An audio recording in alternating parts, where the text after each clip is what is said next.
Evening all my dear students and my followers. आज का जो हमारा कंटेंट है, हम एंथोसिरोस में सेक्सुअल रिप्रोडक्शन को आज के कंटेंट में रखने वाले हैं। पिछला आपको थोड़ा सा बता दें कि पिछले टर्म पे मैंने जब रिप्रोडक्शन स्टार्ट किया था इसमें दो प्रकार का रिप्रोडक्शन था। पहले था वेजिटेटिव रिप्रोडक्शन, उसके 3-4 टाइटल थे, उनको मैं कल स्टडी पिछले अपने जो एपिसोड में करा चुका हूँ। आज का जो है एंथोसिरोस में सेक्सुअल रिप्रोडक्शन। देखिए जरा, सेक्सुअल रिप्रोडक्शन को हम कहते हैं लैंगिक जनन। ठीक है, लैंगिक जनन। तो इसकी स्टार्टिंग के लिए हम सबसे पहले लेते हैं कि एंथोसिरोस में दोनों प्रकार की स्पीसीज मिल रही हैं, मोनोइसियस और दूसरी स्पीसीज है आपके डायोसियस। ठीक है, तो इन चीजों का मतलब हम आपको समझाते हैं कि मोनोइसियस का मीन क्या है और इसके बाद क्या है आपका डायोसियस का मीन क्या है। ठीक है, एंथोसिरोस की वे जातियां जिनमें mail reproductive organ antheridium and female reproductive organ archegonium दोनों एक ही थैलस पर पाए जाते हैं, वो स्पीसीज क्या कहलाती हैं आपकी मोनोइसियस। अगर कोई बच्चा मोनोइसियस, जैसे मैंने सीधा सीधा लिखूंगा, अगर उसको डिफाइन करके लिखना चाहिए, ये बच्चे के ऊपर डिपेंड करता है, तो उसमें वो ये मेंशन कर सकता है।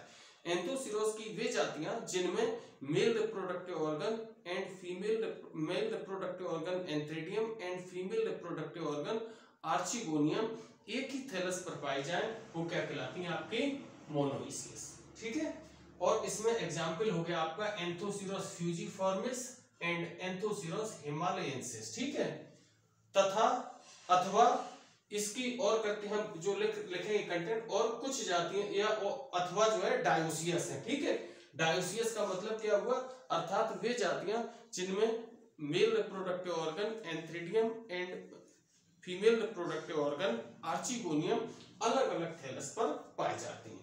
यानी कि इसके एग्जाम्पल हो गए एंथोसिरोस हिलाई एंड एंथोसिरोस इरेक्टस।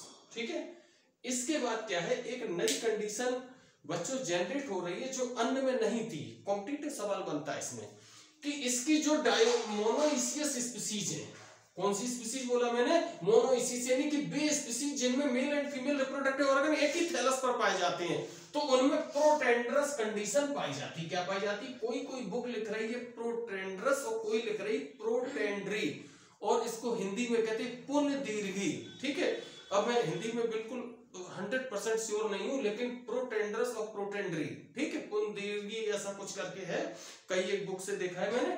तो इसका मीन क्या है कि जैसे मैंने आपको क्लियर किया हुआ है बच्चों मोनोइसियस और डायोसियस की परिभाषा, तो प्रोटेंडरस का मतलब ये कि जैसे मैंने दो प्रकार के रिप्रोडक्टिव ऑर्गन आपको बोला है, mail reproductive organ antheridium and female reproductive organ archegonium. तो जनरली क्या होता है कि फीमेल रिप्रोडक्टिव ऑर्गन पहले मैच्योर होता है, तो ये तो नॉर्मल सब में होता है। प्रोटेंडरस कंडीशन में क्या है, मेल रिप्रोडक्टिव ऑर्गन एंथ्रीडियम जो है आपके पहले मैच्योर होता है, काहे के पहले, फीमेल रिप्रोडक्टिव ऑर्गन आर्चिगोनियम से पहले मैच्योर होता है, ये कंडीशन कहलाती है आपकी प्रोटेंडरस। ठीक है, तो मोनोइसियस स्पीसीज में प्रोटेंडरस कंडीशन या प्रोटेंड्री पाई जाती है। ठीक है, और male and female reproductive organ thallus के डॉर्सल सरफेस पर एम्बेडेड रहती हैं, और ये कहां पाए जाते हैं, ग्रोइंग पॉइंट के ठीक पीछे स्थित होती है। ठीक है, और इनके लिए रिप्रोडक्टिव ऑर्गन बनने के लिए एक सबसे बड़ी कंडीशन है जो है आपके डिमिनिशिंग फोटो पीरियड, यानी कि जैसे आपने देखा होगा कि जब सूरज शाम को डूबता हुआ होता है तो उसको कहते हैं ह्रासमान दीप्तमान। तो ये जो समय होता है वो mail and female reproductive organ के डेवलपमेंट के लिए सबसे बेस्ट पीरियड कहा जाता है। ठीक है, और male reproductive organ antheridium thallus के डॉर्सल सरफेस पर ग्रुप में अथवा सोलिटरी पाए जाते हैं, समूह में या एकल रूप से विकसित होते हैं, and female reproductive organ archegonia अलग अलग पाए जाते हैं। This is all about the introduction about sexual reproduction in Anthoceros. ठीक है, इसके बाद अगला टाइटल हम लोग बना देंगे कि एंथोसिरोस में सेक्सुअल रिप्रोडक्शन की स्टडी निम्नलिखित 3 शीर्षकों के अंतर्गत करते हैं। सबसे पहला शीर्षक आएगा मेल रिप्रोडक्टिव ऑर्गन एंथ्रीडियम, और दूसरा आएगा फीमेल रिप्रोडक्टिव ऑर्गन आर्चिगोनियम, और तीसरा फर्टिलाइजेशन। बच्चों डेवलपमेंट एनईपी 2020 के सिलेबस में आपको डेवलपमेंट नहीं देना है, केवल स्ट्रक्चर आपको देनी है। ठीक है, तो इन 3 शीर्षकों में इसकी क्या जाएगी आपकी स्टडी। तो ये हमारा सेक्सुअल रिप्रोडक्शन का एंथोसिरोस में इंट्रो पैरा प्रिपेयर हो गया। एक बार इसका रिवीजन, इसके बाद हम इन टाइटल को स्टडी करके आपकी गैमेटोफाइटिक फेज फिनिश करते हैं।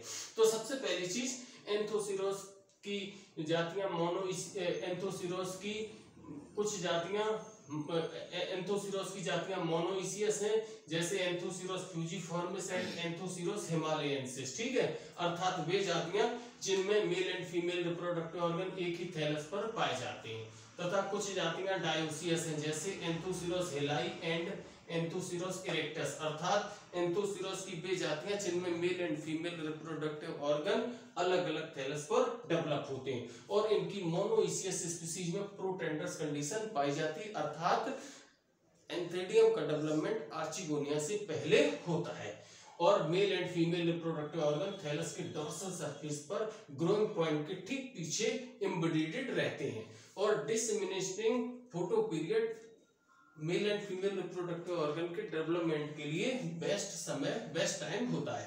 एंथ्रेडिया का डेवलपमेंट थैलस के डॉर्सल सरफेस पर ग्रुप समूहों में होता है या सॉलिटरी ग्रुप में या सॉलिटरी, और आर्चिगोनिया अलग अलग पाई जाती हैं। पैरा चेंज करने के बाद एंथोसिरोस में सेक्सुअल रिप्रोडक्शन की स्टडी निम्नलिखित 3 शीर्षकों के अंतर्गत करते हैं।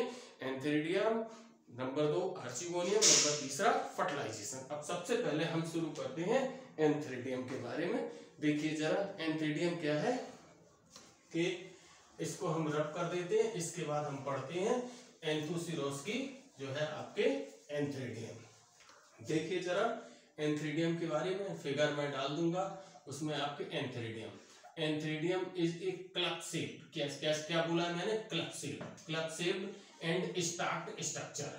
क्लब शेप का मतलब क्या हुआ, गदाकार है, और कैसा है आपका गदाकार संरचना है, और कैसी आपकी स्टार्ट संरचना है। ठीक है, और इसमें एक जो है यूनिलेयर्ड जैकेट होता है। कैसा होता है, यूनिलेयर्ड स्टेराइल जैकेट होता है, और इसमें क्या होते हैं कि एंथ्रेडियम में मैनी नंबर्स ऑफ एंथेरोजॉइड पाए जाते हैं। ठीक है, तो ये रहा आपका एंथ्रेडियम की स्ट्रक्चर। इसके बाद बात आती है आपके आर्चिगोनिया की स्ट्रक्चर। ठीक है, आर्चिगोनिया क्या है कि आर्चिगोनिया कहाँ पाई जाती है, थैलस के डॉर्सल सरफेस पर। कहाँ पाई जाती है, थैलस के डॉर्सल सरफेस पर। इसका डेवलपमेंट ग्रोइंग पॉइंट के ठीक पीछे स्थित होता है। ठीक है, और इसमें जो है क्या होता है कि मोनोइसियस स्पीसीज में जो है क्या है आपके कि जब आर्चिगोनिया का डेवलपमेंट होता है तो पूरी तरीके से ग्रोइंग पॉइंट का उपयोग हो जाता है, थैलस के ग्रोइंग पॉइंट का उपयोग हो जाता है। और जैसा कि रिक्सिया और मार्टेंसिया में पढ़े थे कि इसमें जो है ये एक फ्लास्क शेप स्ट्रक्चर है, इसमें जो है स्टेराइल सेल का जैकेट होता है, ऊपर कवर सेल पाई जाती है। ठीक है, और इसमें नेक कैनाल सेल्स पाई जाती है। ठीक है, और इसमें नेक वेंट्रल कैनाल सेल और नेक कैनाल सेल में ये जो है डिफरेंशिएटेड होती है। तो ये मेरा जो आज का कंटेंट था ये कंप्लीट होता है, structure of male and female reproductive organ. इसमें अब कल जो है नेक्स्ट टर्न पे हम स्टार्ट करेंगे sporophytic phase. Thank you, best of luck all my dear students.